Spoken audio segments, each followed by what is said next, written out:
King Nebuchadnezzar made an image of gold 90 feet high and 9 feet wide and set it up on the plain of Dura in the province of Babylon. He then summoned the satraps, prefects, governors, advisors, treasurers, judges, magistrates, and all the other provincial officials to come to the dedication of the image he had set up.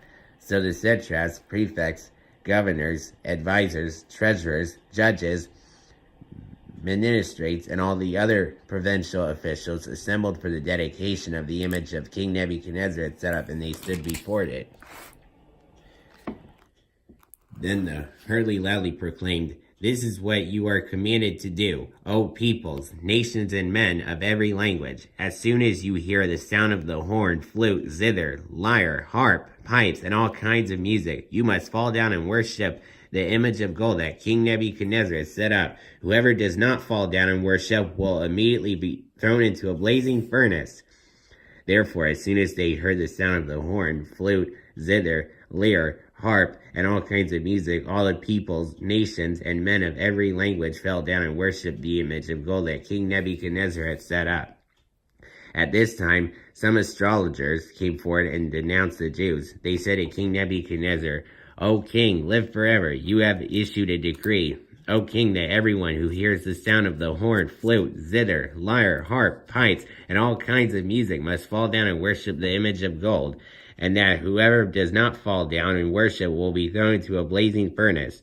But there are some Jews whom you have set over the affairs of the province of Babylon, Shadrach, Meshach, and Abednego, who pay no attention to you, O king. They neither serve or gods nor worship the image of gold you have set up." Furious with rage, Nebuchadnezzar summoned Shadrach, Meshach, and Abednego. So these men were brought before the king, and Nebuchadnezzar said to them, "Is it true, Shadrach, Meshach, and Abednego, that you do not serve my gods or worship the image of gold I have set up? Now when you hear the sound of the horn, flute, zither, lyre, harp, pipes, and all kinds of music, if you are ready to fall down and worship the image I made, very good. But if you do not worship it, you will be thrown immediately into a blazing furnace. Then what God will be able to rescue you from my hand?"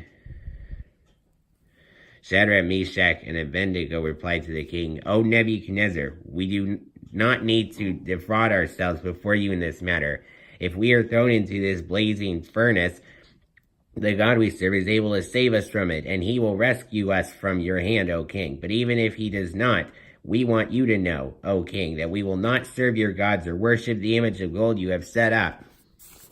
Then Nebuchadnezzar was furious with Shadrach, Meshach, and Abednego, and his attitude toward them changed. He ordered the furnace heated 7 times hotter than usual and commanded some of the strongest soldiers in his army to tie up Shadrach, Meshach, and Abednego and throw them into the blazing furnace.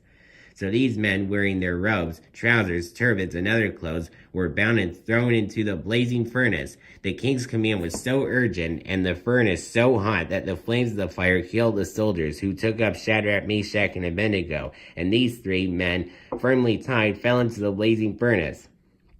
Then King Nebuchadnezzar leaped to his feet in amazement and asked his adversaries, "Weren't there 3 men that we tied and threw into the fire?"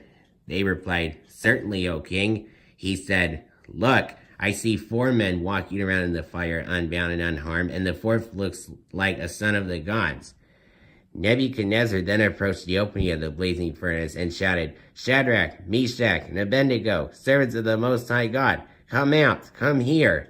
So Shadrach, Meshach, and Abednego came out of the fire, and the satraps, prefects, governors, and royal advisors crowded around them. They saw that the fire had not harmed their bodies, nor was a hair of their heads singed.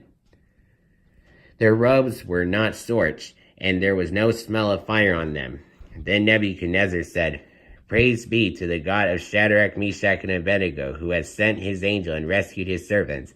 They trusted in him and defied the king's command and were willing to give up their lives rather than serve or worship any god except their own God. Therefore, I decree that the people of any nation or language who say anything against the God of Shadrach, Meshach, and Abednego be cut into pieces and their houses be turned into piles of rubble, for no other God can save in this way." Then the king promoted Shadrach, Meshach, and Abednego in the province of Babylon.